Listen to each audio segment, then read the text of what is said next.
Today, they call her lucky, but yesterday, this 6-week-old kitten was in deep trouble. Very deep. The kitten fell down an 80-foot well shaft. The shaft was only 8 inches in diameter. So rescue crews got some high-tech help from a company accustomed to handling problems down deep in pipes. We're getting some excellent help from Roto-Rooter. They are donating a couple of their workers and this really nice camera that they use that they can send down pipes to diagnose problems in places people ordinarily couldn't see. The kitten spent almost 11 hours in the hole and was beginning to get weak, and then it happened. Oh, you got her, you got her. Do I have her? Yes. You got her? Yes. You got her. All right. Yes. Way to go, Art. I don't want to pull too hard. Way to go, Art. Wow.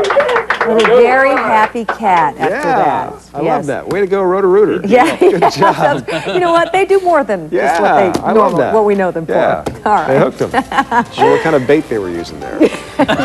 Catnip. Catnip. Thanks for joining us this noon hour. Be sure to tune in at 5.